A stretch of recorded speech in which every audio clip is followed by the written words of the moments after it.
અને હવે અન્ય સમાચારની વાત મુખ્યમંત્રી અને નાયબ મુખ્યમંત્રી દિલ્હી જવાના છે।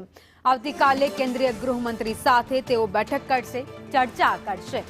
મુખ્યમંત્રી અને નાયબ મુખ્યમંત્રી જે આવતીકાલે દિલ્હી જવાના છે। સ્થાનિક સ્વરાજની આગામી ચૂંટણીને લઈને તેઓ બેઠકમાં ચર્ચા કરશે। ચૂંટણી જાહેરાત અગાઉ સૂચક મુલાકાત આ કહેવામાં આવી રહી છે।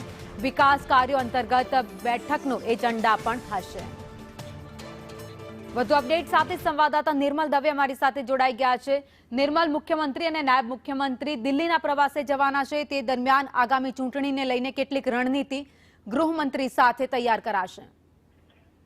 જો 15 દિવસ પહેલા પણ કેન્દ્રીય ગૃહમંત્રી અમિત શાહ જ્યારે અહીં ગુજરાતની મુલાકાતે આવ્યા હતા, ત્યારે મોડી સાંજે તેમણે મુખ્યમંત્રી નિવાસસ્થાને જઈ અને મુખ્યમંત્રી, નાયબ મુખ્યમંત્રી સહિત તમામ મંત્રીમંડળના સભ્યો, તમામ ધારાસભ્યો અને ભારતીય જનતા પાર્ટીના જે પ્રદેશના અધિકારીઓ છે તેમની સાથે ભોજન લીધું હતું।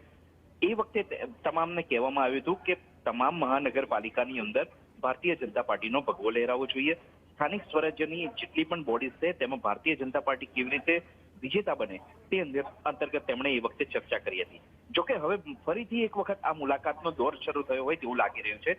સ્થાનિક સ્વરાજ્યની ચૂંટણીને SIR ની મતદાર યાદી જાહેર થઈ છે, ત્યારબાદ માર્ગ મોકળો મળી ગયો છે અને ગમે તે ઘડીએ સ્થાનિક સ્વરાજ્યની ચૂંટણી જાહેર થઈ શકે છે। તે સંજોગોની વચ્ચે મુખ્યમંત્રી અને નાયબ મુખ્યમંત્રી આવતીકાલે દિલ્હી જઈ રહ્યા છે। આ મુલાકાત, આ દિલ્હી જવાનો હેતુ કહેવામાં એવું આવી રહ્યો છે કે વિકાસ કાર્ય અંતર્ગત આ બેઠક થવાની છે અને તે કારણોસર તેઓ દિલ્હી જઈ રહ્યા છે। પરંતુ સ્થાનિક સ્વરાજ્યની ચૂંટણીની જાહેરાત થાય તે અગાઉ આ એક સૂચક મુલાકાત માનવામાં આવી રહ્યું છે। બંને આ નેતાઓ છે તે પ્રધાનમંત્રી મોદી સાથે પણ મુલાકાત કરી શકે છે। ગૃહમંત્રી સાથે તેઓ બેસી અને ચર્ચા પણ કરવાના છે। આભાર માહિતી માટે।